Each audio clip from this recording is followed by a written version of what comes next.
That's our program in a nutshell. Thank you. So we're going to do some kind of question and answer. And the first question, this talk is about I Can See You Now and about telehealth. And I think people have some experiences and different opinions about that, but we'd like to hear from Becca. What does the research tell us about telehealth and being used in an effective delivery model?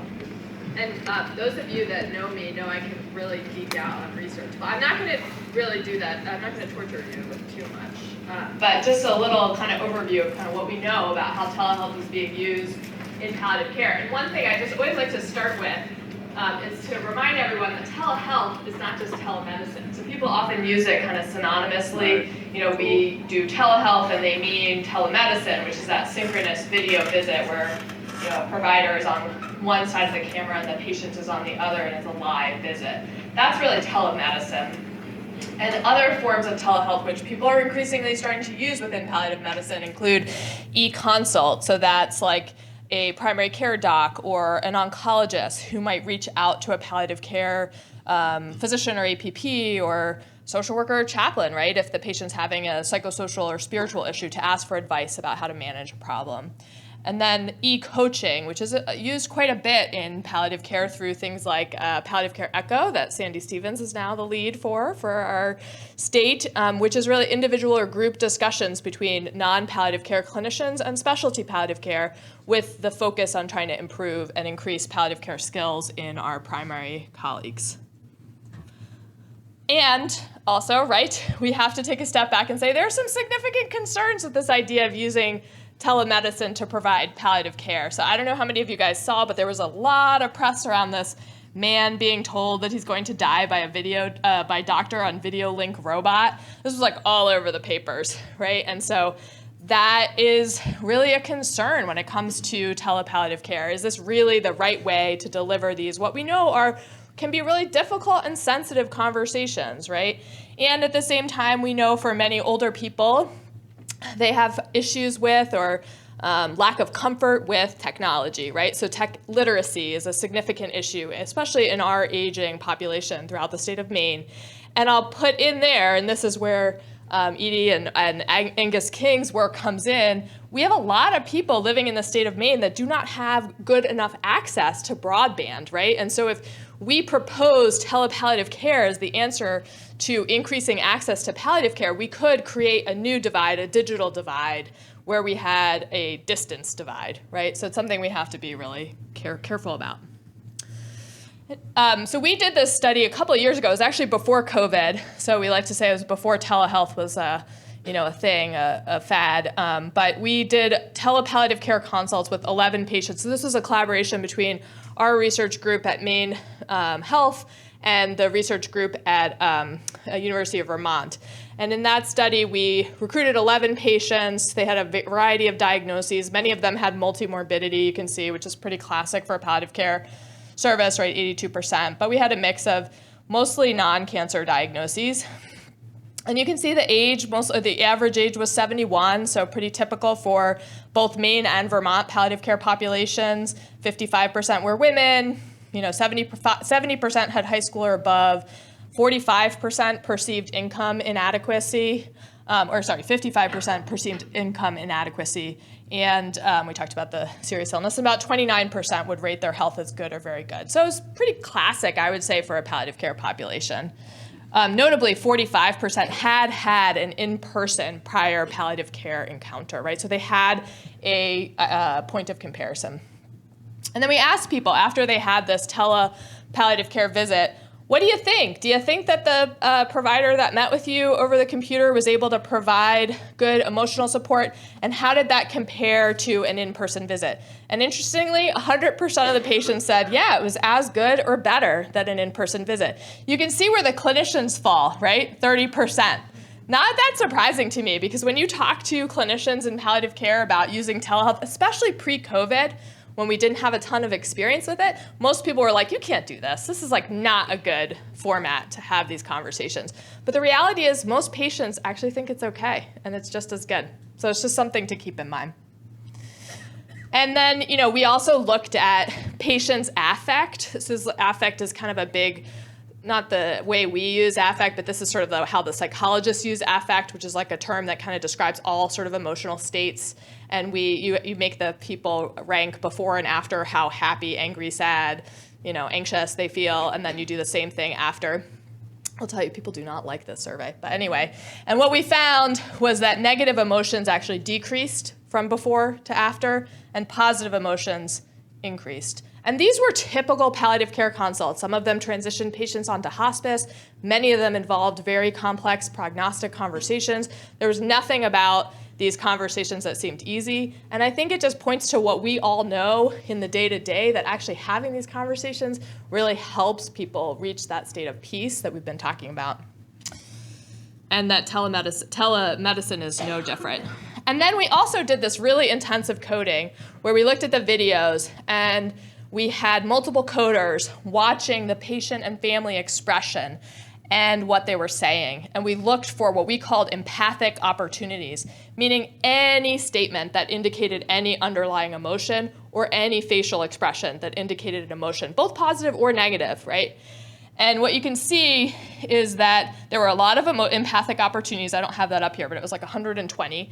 And many of them were both verbal and nonverbal, which I don't think is too surprising, but is interesting. A chunk were verbal only, and then only a small bit was nonverbal. And then we looked at whether clinicians responded to empathic opportunities. And this is a validated scale that's been used in many other studies in the past. And it basically ranks the level of response that a clinician can give to an empathic opportunity. So no reactions, obviously, like you just didn't say anything at all. Perfunctory recognition is like, and you move on. Implicit recognition is like some other sort of utterance that you make that's not clearly recognizing what the emotion is, but is like implicitly doing so. I know you're using the same word in definition. But anyway, acknowledgement is where you explicitly acknowledge the emotion that you see. Pursuit is like a tell me more. Confirmation, is sort of one step above that. I really kind of get where you're coming from. So what you can see is that the clinicians responded to almost all of the empathic opportunities. And we don't have, unfortunately, there are no studies looking at palliative medicine encounters in face-to-face visits that we could compare. How does telehealth compare to palliative, to in-person encounters? But there are studies that have done this with oncologists. There are studies that have done this with primary care docs. And I can tell you our rates of response were significantly better than in those other studies. So it just indicates that even over the computer, we are able to use our fundamental skills of recognizing and responding to emotion. And maybe that's why the patients felt like it was just as good. Overall, we also did qualitative interviews with the patients and families afterwards to ask them how they felt. And overall, patients really talked about how they felt like it really improved their access to care, right? And this is something that we know is really important. One of the things we're all really interested in, how do we get these patients this high quality palliative care? And so patients described, it's really hard to get to the doctor. I have to schedule an appointment, then it snows and I can't get to my car, and then I ask to reschedule and it's 3 to 4 months later, right? These are stories we know. And then this one, my mother wouldn't have participated if she had had to leave home. She's comfortable here, and I think she only agreed to do this because we could stay here and do it. And I'll tell you, that particular patient, after that consult, the patient transitioned to hospice and died in her home, and without that conversation, she was going to be rehospitalized. So that is a telehealth visit that palliative care visit that never would have happened without telemedicine, that averted a hospitalization the patient did not want. And then the other thing we really heard over and over again is that being in your own home actually may add comfort for these difficult conversations. So people talked about having their cat be present, right, when they were talking about something really hard. Being able to sit in their chair, that's really special to them. Being surrounded by things that they are familiar with and comfortable with, rather than the sort of pristine, I was thinking of another word, but clinical room. Sterile, thank you. Clinical room. Yeah, and it actually says cold with the big fluorescent lights. On the other hand, some patients did say it was kind of cold and lacked presence. It's like watching TV. It doesn't feel like being right there. It's a cold way to be interacting on a very sensitive subject. So I guess the way I'd conclude kind of what we found is that it's telemedicine, right, has a lot of potential. It probably cannot replace in-person palliative care, but it's way better than nothing. And it is, something I think we have to really consider the digital divide as we move forward with telemedicine. And I'll just show you some other national studies. So this is one where they asked patients if they would be willing to do another televisit, and 97% yes, 86% said they would recommend telepalliative care, 100% said it was easy to communicate with their palliative care team, 86% that it said the video visit technology was easy to use. This is a study out of California. And then same study, they actually asked patients and caregivers whether, breaking down by topic, what they would feel okay with using telemedicine for. And you can see that the biggest one that people would prefer in person is bad news. So patient bad news and caregiver bad news. It's still like a pretty significant percentage. This is the gray that says no preference. So you can see to a lot of people, it's actually okay, even bad news over telemedicine. So interestingly, like caregivers and patients, that's what these p-values refer to, felt differently about some of these things. Like caregivers felt like future expectations should be delivered in person, whereas patients were kind of okay with it. And then I'll just sort of put a plug for this work that's happening at Stevens Hospital in Western Maine. So we know Stevens is an area that has no specialty palliative care embedded in the hospital or in the primary care practices. And so we're doing a study that's actually trying to combine the different methodologies of telehealth that we talked about. So it's nurse-led. So there's a nurse complex care team that's already working with these patients that have serious illness. So that nurse will receive palliative care training, and then we'll deliver the sort of face-to-face care with the patient and the caregiver, but there'll be weekly case-based discussions with an interdisciplinary specialty palliative care team, right? So that's the telecoaching kind of e-consult behind the scenes for the patient and family. And then there's the option to bring in any member of the palliative care team. So if the patient has spiritual distress, you could bring in the palliative care chaplain, for example, to meet directly with the patient and caregiver. But most of the care will come from the primary nurse, so. Thank you, Becca. How were people selected for the study? For the first one, it was just an all-comers, honestly. So we basically looked for anyone that was referred to palliative care that had heart failure where the patient was willing to do telehealth. So they would be referred either by the Maine Healthcare at Home was a big source of referrals because we partnered with them. And then the palliative care team could meet somebody in the hospital and feel like they needed a follow-up, so they could refer. And the cardiologist, the heart failure cardiologist, we sent out lots and lots of emails asking them to refer. That's how we got them in Maine. In Vermont, it was often through patients that had been seen in the hospital that needed a follow-up, but that couldn't get into clinic. And so those were the patients that they followed. I will say, even though we were not particularly trying to focus on rural Maine. I mean, we didn't have limits to who we would see, but we found that there were major issues with broadband connection, even in Portland. So it just shows how far Maine is from being able to really truly support good video visits. Becca, quick question. Is there any comparison of home-based palliative care versus tele? I mean, it seems like, I think we'd say almost obvious they would prefer to have the team come to them, but I don't know. I'd be curious. I've never seen a comparison like that. There are a couple RCTs happening right now that are pretty big comparing ambulatory palliative care to telepalliative care, and so that data is not out yet. But yeah, I think that would be an interesting question. I do think that we know there are some patients that don't want people coming into their homes, right? So it's like telemedicine gives you a small view into someone's house, but not the whole view. And so there's probably a lot of people that would actually prefer that ability to have privacy. I will say people worry about privacy as a concern. We did not hear any patients list privacy as a concern with telemedicine. We know that often comes up with in-home visits, but. So Pam, we know the VA has been doing telehealth for many years, both before COVID and after. Can you tell us about your experiences? Sure. Yeah, it was really interesting doing the research on this and how far back we have gone, that the VA had really started telehealth. So just a quick history. The VA is required to provide healthcare services to eligible veterans through the Veterans Health Administration, which is one of the largest integrated healthcare systems in the United States. The Veteran Health Administration is composed of nearly 1,700 VA hospitals and VA medical facilities. But VA is not a health insurance program. It is a provider of care. And again, a misconception. Meeting the demands of to serve all the veterans can be incredibly challenging, and it was recognized that this was going to be a barrier for veterans in receiving patients.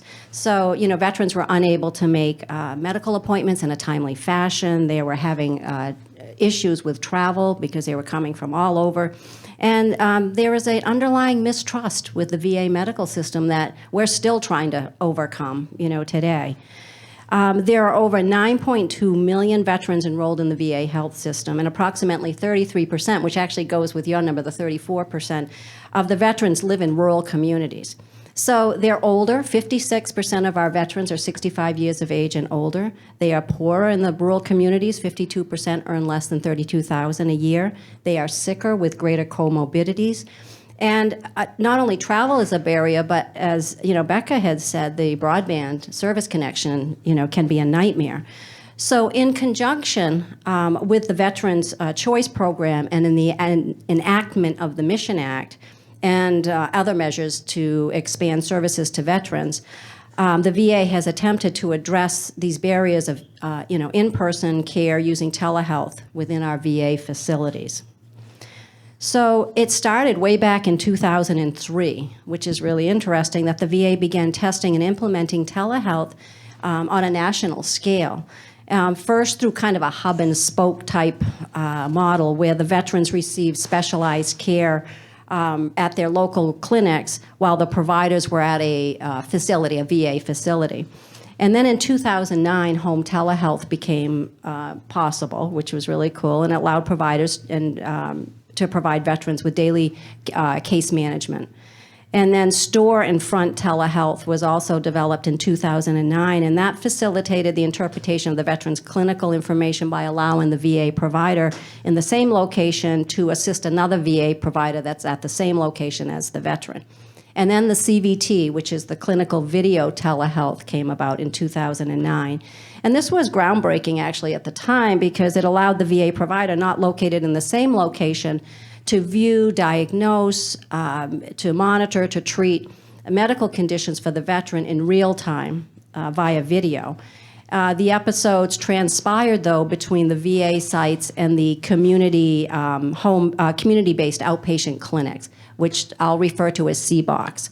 So we have here in the state of Maine, we have CBOCs in Caribou, Bangor, Calais, Lincoln, Lewiston, Auburn, Rumford, Portland, and Saco. They pretty much cover the state. And then in 2016, again, we're still not up to speed where we should be. The VA Office of Connected Care was established to deliver information, personal health information by mobile devices, smartphones, and computers. And then the big jump, and that was in 2017 when VA Video Connect was established, and that really was pretty groundbreaking for us. The VA Video Connect allows the veterans and their caregivers to meet virtually with their VA care team providers at any computer, tablet, or mobile device with an internet connection. It is one of the largest and the most successful virtual help platforms in the nation and currently enables more than 25,000 virtual appointments, including mental health appointments each day. VA is also taking strides to bridge the digital divide with veterans who lack technology or broadband internet connectivity required to participate in VA telehealth services. More than 26,000 cellular-enabled tablets were currently distributed to veterans across the country.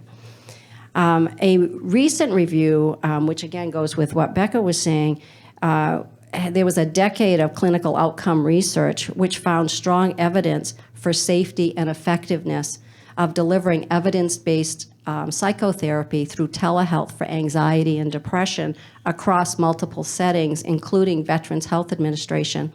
88% of our veterans surveyed reported high scores in patient satisfaction. It was also found to be cost-effective for both parties, so it was sort of a plus-plus. The providers at Maine and across the United States were trained in VA Video Connect applications, and this was up and running before the COVID pandemic hit, which made transitioning from face-to-face visits to telehealth a little easier for us. It didn't come without its challenges, though, obviously. But VHA saw a 70% increase in mental health treatment, provided from 20,000 VVC visit appointments in February of 2022 to 34,000 in March of 2022. In 1 month, we jumped that much. So the studies are showing a lot what, had Becca was sharing too, that the telehealth, there is some benefits. There's ease of discussing sensitive and personal information with some of our veterans. It improves patient caregiver satisfaction, reduces no-shows.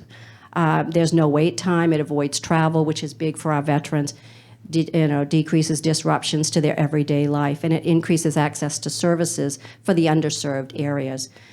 There is a value in being able to see veterans in their home setting. It's more comfortable for them sometimes, especially if they're mistrusting of the VA system, and it increases efficiency.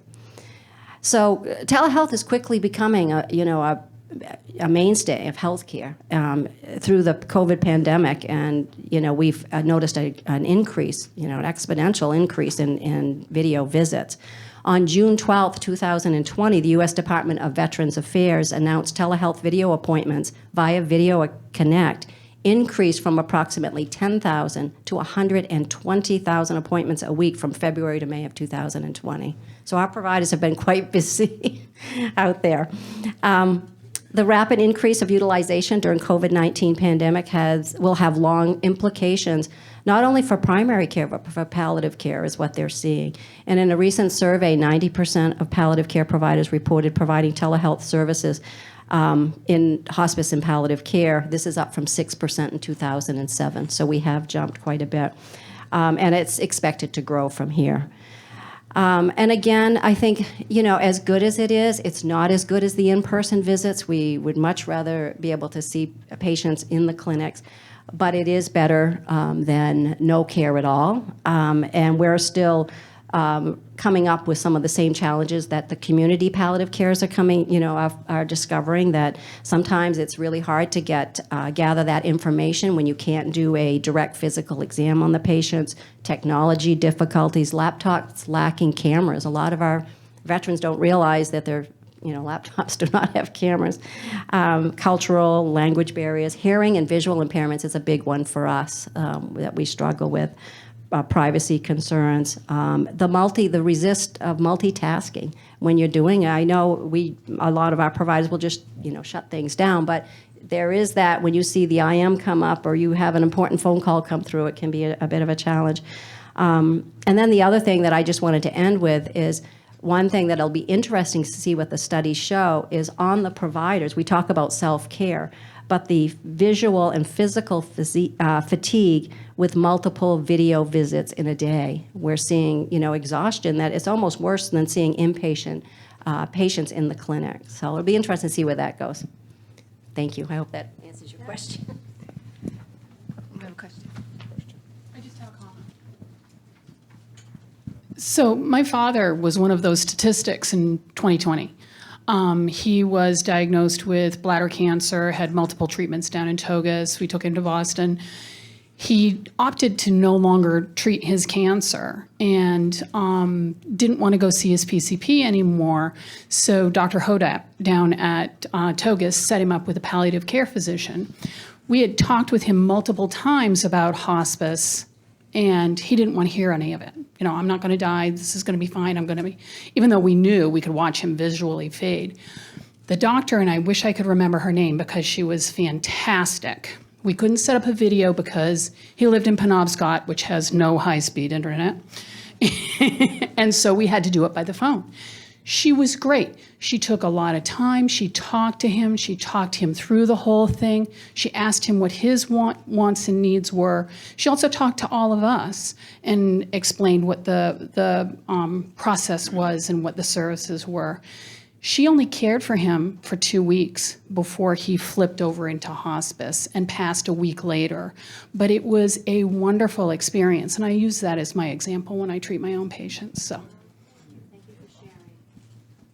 Thank you. So Jackie, we're going to shift gears a little bit, and we'd like to hear about your work in outreach. How have you, what experiences have you had with outreach in palliative care in the community? I wasn't prepared for this question.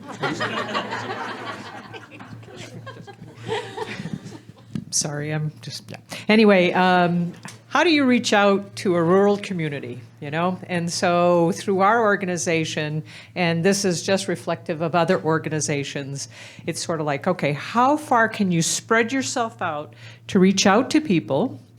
How can you have it that maybe you locate yourself places where they can come to you with proximity to where they live?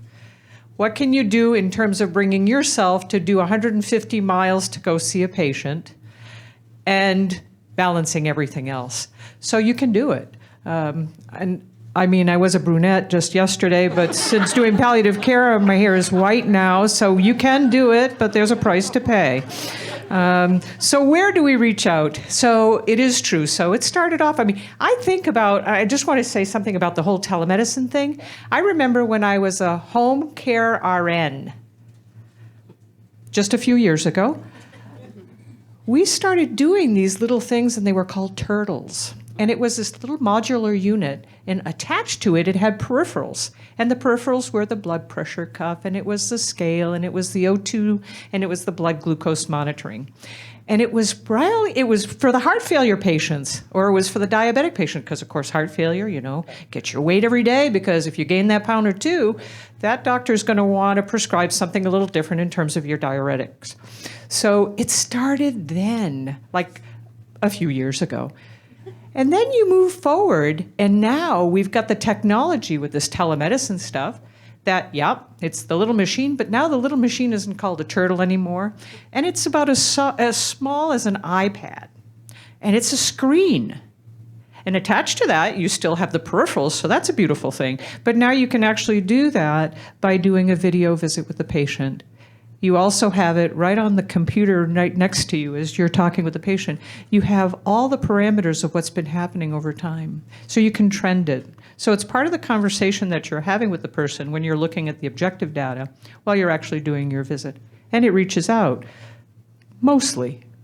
You know, you have to rely, and it's really simple in terms of, so you have to think about level of educations and people's ability. And you know what? The older generation might not be as savvy as a younger generation in terms of technology.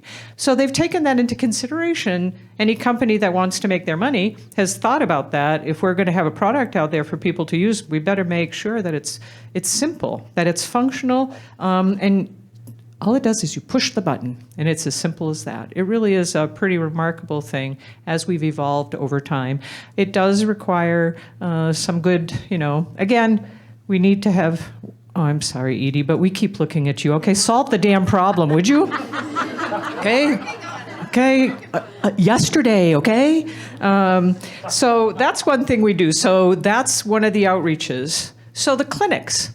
So with our organization, what we've done is done partnerships. So you're partnering with other colleagues and other institutions that are doing the very valuable work about how do we reach out to our peeps and make sure that they're getting the care that they require. So there's partnerships with inpatient clinics. They're off the lobby. We're going to do it in this rural hospital. And so all those people that I was doing 150 miles to see one patient, when I have the census that's growing exponentially, which is really not a good use of our time, right? I mean, we want to reach out to as many people. Now you can have those people. You're still going to do that 150-mile person who's a homebound person. You're still going to do that because that's called compassionate care. And so you're going to do the work. Long-term care facilities, we're going to them. Assisted living facilities, we're going to them. We're going to memory units. We're going to them. Again, it's that outreach about how can we reach as many people as possible and serve them the right way that they deserve. We also do oncology clinics. So that's an outpatient. It's interesting. Is anybody from St. Mary's here? No, they didn't want to hear anything. Okay. So anyway, we have a great partnership with them. And one of the projects they did is they had a pilot. And they decided that all stage 4 cancer diagnosis patients were automatically going to get a palliative care consult. Wicked cool. So after 3 months, they stopped their pilot because it was great. And they didn't need to further look at it. They didn't need to investigate it. They saw the benefits to it. And then they came and said, hey, how about every newly diagnosed cancer patient starting palliative care? And it's like, of course. But of course we can't, right? Because we have those limited resources. But the idea that our partners, along with those of us that are really doing the direct palliative care, it's really pretty wonderful that we have that going on. We also have, of course, well, I'm not going to talk about hospice. And then the partnership with the veterans,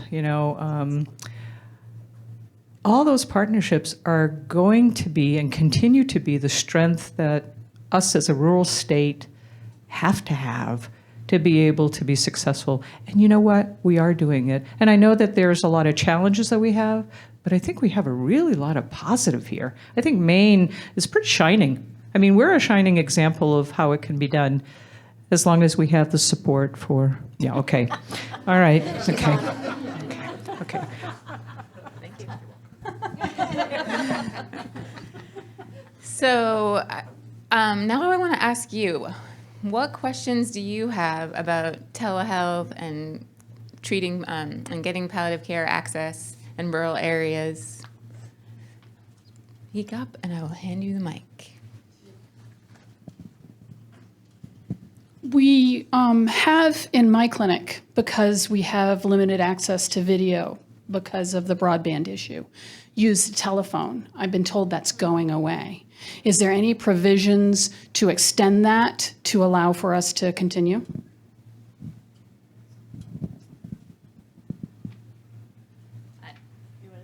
I can just say generically, I didn't keep a copy of the list of bills I brought last night, but there is a bill to continue audio only. So it's in the package as they continue the improvements to reimbursement for telehealth visits. So audio only is in there.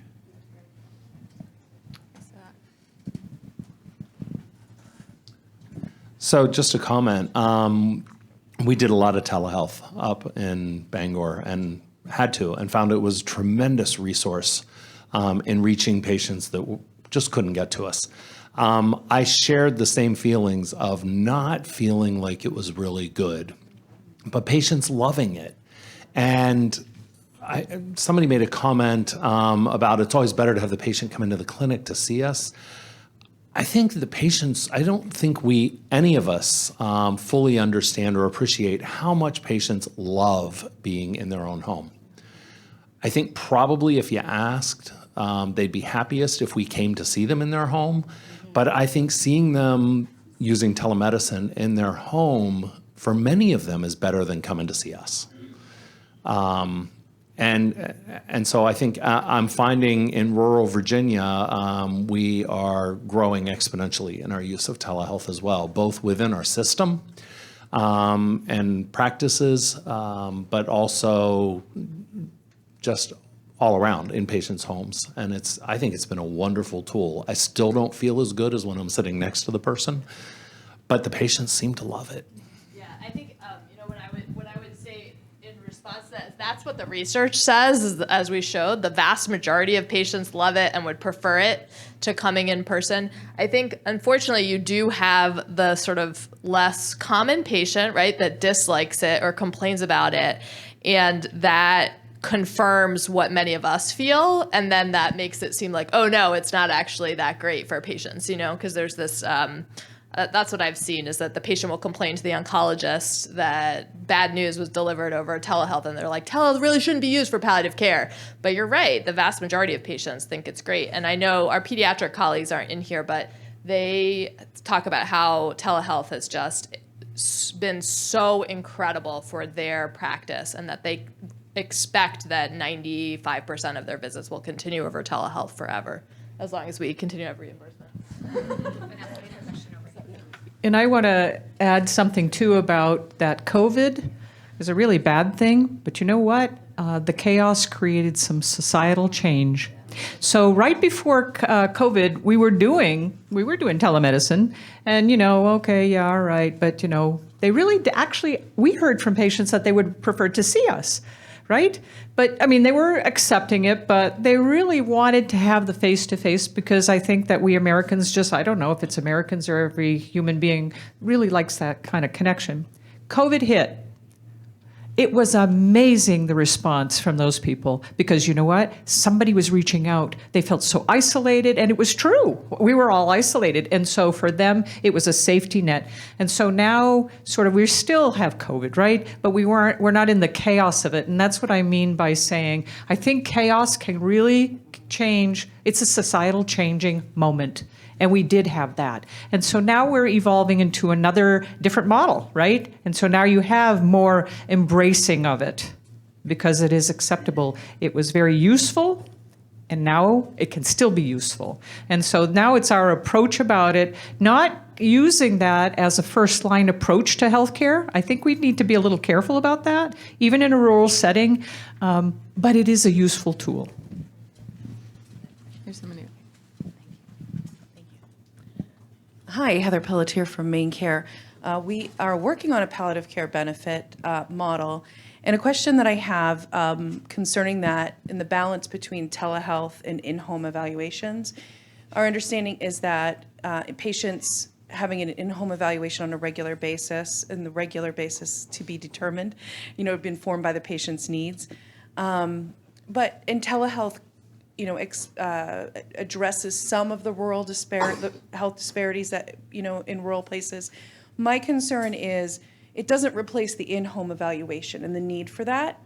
And so how do you balance that? And I'm asking the providers who help patients, how is that balanced in the sense of, you're intervening by a telehealth for a particular issue, but the plan of care really needs to be informed by a full in-home evaluation.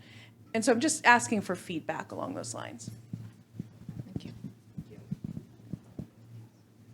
I would just say that I think this is an example of something that we need more research to understand. People have talked about sort of the pros and cons of telehealth and when should it be used and how often should it be used, and do you need an in-person eval at least some point, and then you can follow the patient over telehealth. What's the right frequency for telemedicine versus in-person care? And I don't think we know, and I think that's one of the questions that many of us who are interested in research want to answer.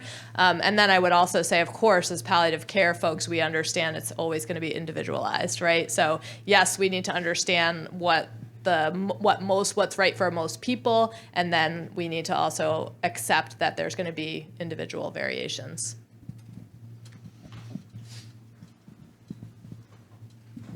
I think for me, I'm just gonna actually tell you my experience with telemedicine. Yesterday, I was able to pull a family meeting to discuss goals of care. The 3 of the children were out of state. So I was able to pull that my lunch break, and we were able to clarify goals of care for the veteran, and it's kind of really easy and it's very cost effective. So I would really advocate for more broadband signals for the state. Thank you.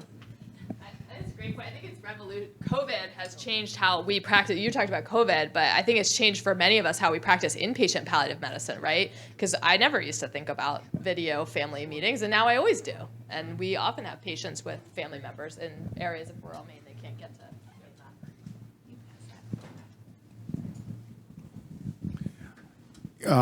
So the research shows that patients and families seem to like it. Is there any ongoing research that would get input from patients and families for further development? For example, as sort of we're building telehealth protocols over the next 4 or 5 years, what should we be doing? What shouldn't we be doing? Is there a different, how do we modify our existing protocols? Getting that input. Thankfully, I think all palliative care research studies are focused on patient-reported outcomes. So all of the RCTs that are happening right now are going to be getting input from families about how they feel about telemedicine, and many of the studies do use a combination of in-person and home and palliative care, just like we had in our patient population. Right, many of them had in-person, so they do have a point of comparison where they can comment on how they feel. My question goes back to patient access in rural areas. And this might be limited to the treatment or type of therapy, but have you considered tapping the medical cannabis community? It's very spread out, touches all parts of the state. Not sure the legality of that, but just kind of a question or suggestion. I don't know about medical cannabis, but I can tell you we did in our study, which is I think kind of points to what you're talking about. When we were talking to patients and caregivers and primary care docs and APPs and palliative care folks in Stevens, we did we interviewed 30 some people. One of the things that was really clear there is that our patients living in rural areas want whatever care we offer to be integrated within the care they're already receiving. So I think that would probably include if they have a close relationship with their cannabis provider, and certainly includes their home care nursing teams and their primary care teams.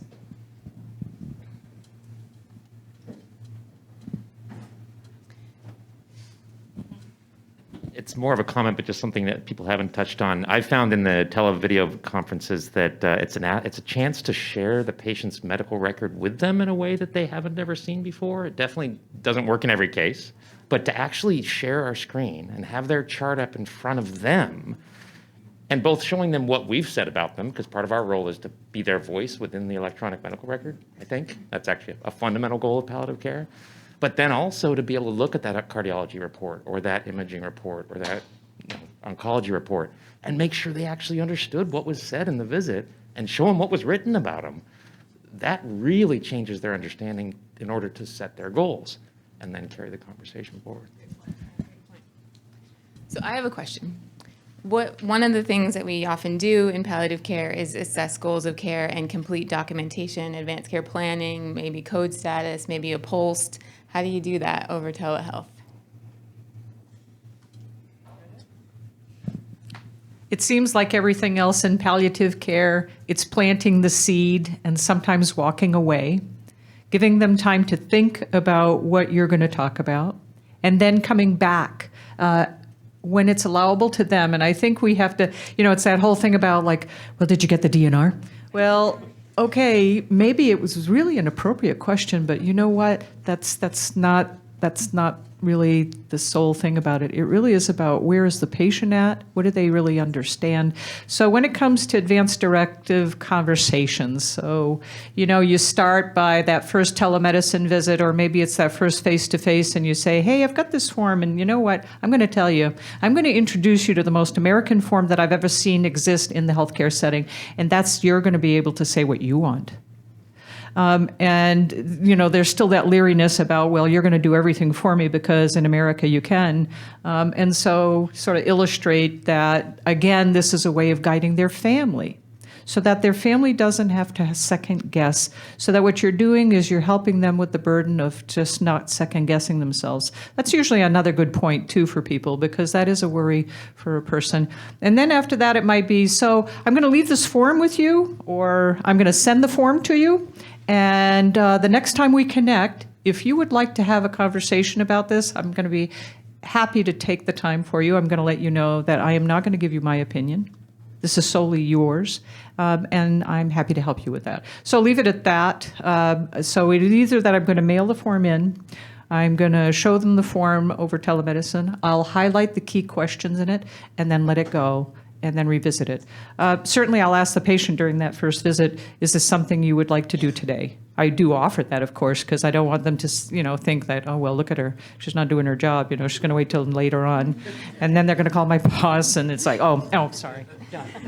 I love it that you answered that question about the conversation, because we talk about how it's not the paperwork, it's the conversation. That was perfect. But I also want to know, practically speaking, how do you get a signature over Zoom? And we follow the same thing. We have the conversations with the patients and the families. We send the forms to them, and they will send them back or bring them back if they have a visit that's scheduled. We do the same thing. Where we struggle, and this would be a good question because I know I actually talked to Dr. Lanto about this the other day, the opioid consents. So that would, how are you getting them filled? And witnessing the signatures and having that conversation.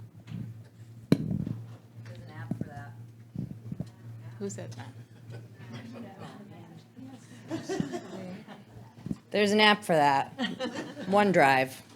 You can witness them and then take a picture, upload it, and then you get a copy of the signed paper. Yeah, I don't know. We don't prescribe right now, though we will be. So we don't use the opioid consents, but for advanced directives and Pulse, we use share screen, as you talked about. We go through the forms together, and then some of us have been using like pulling it up in Adobe and doing fill and sign right there, and then mailing a copy to the patient and family. So it is totally doable over telehealth. And we do the opposite to community-based palliative care too, where when I'm in the living room, I'm filling out the Pulse and the advanced directive, and then I'm scanning it and sending it straight to medical records instead of having to do the back and forth and fax machine dance that we always did all that time. It's way easier with technology, if there's a cell signal at their house.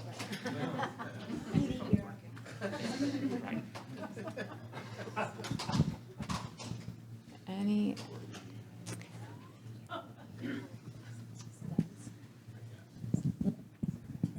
Hi, I'm Sue Tenney, and have done primary care, geriatrics, integrative medicine, hospice, and palliative care.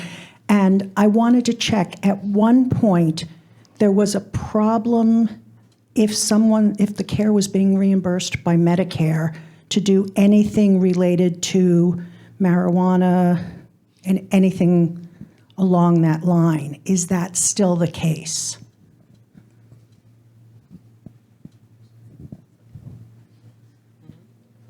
All right, this is a touchy. Are we being recorded? No.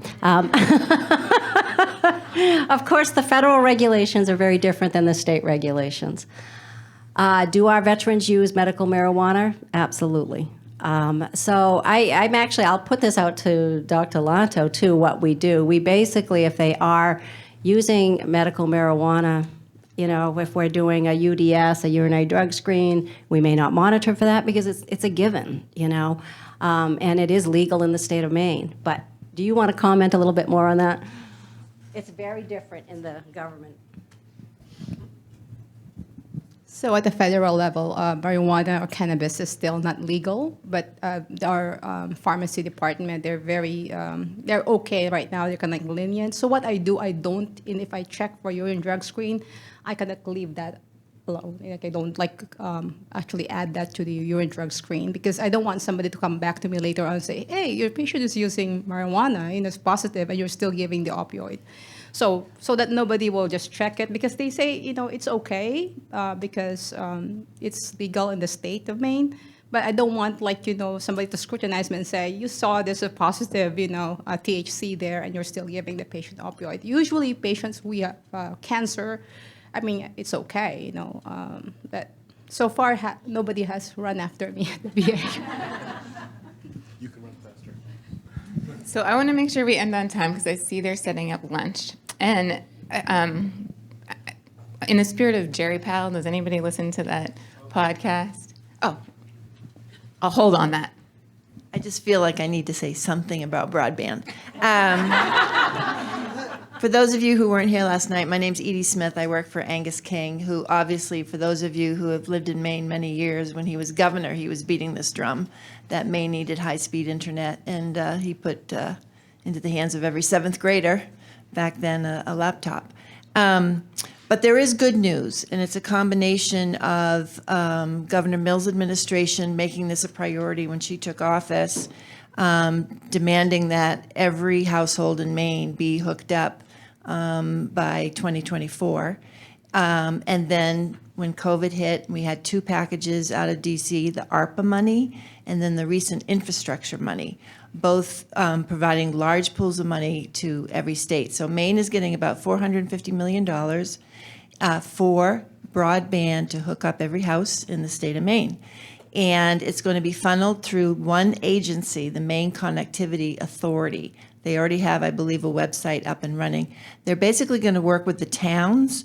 So if anyone you're talking to who's having trouble with broadband, they should talk to their town office because they will be the first ones that MCA reaches out to, working with the providers. But hopefully within the next 2 years, I'll just say it matters. Voting matters. So that's all I'll say.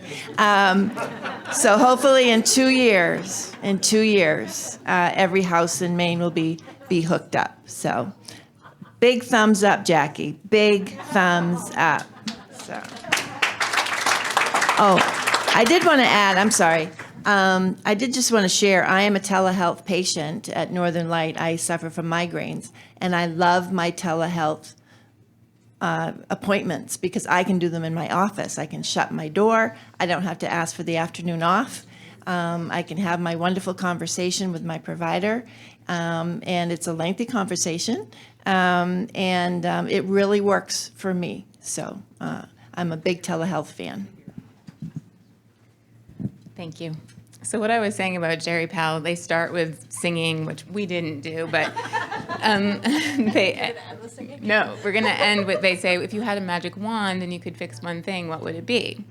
And so what I would do with my magic wand is make everyone understand what palliative care is and not be afraid of talking about it. And I'm going to ask the panelists to share what they would do with their wand. You only get one wish. One wish. I like to combine multiple things in my one wish.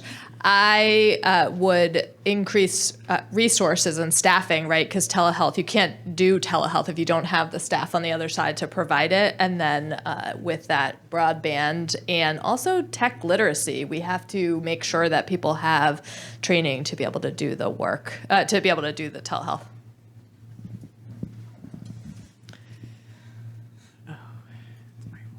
I got to think of it. All right.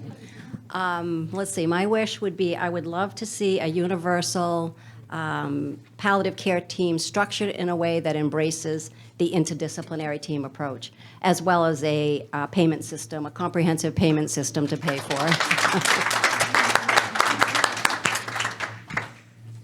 So I have it. I had thought about it ahead of time, sent it to her, totally forgot. An evolution in healthcare delivery is ideal. Now for the reality. Continuing training providers to do the work, and ditto to more education and understanding of what palliative care does. Thank you all for your attention and listening, and think about what you would do with your magic wand, and maybe we'd love to hear from you.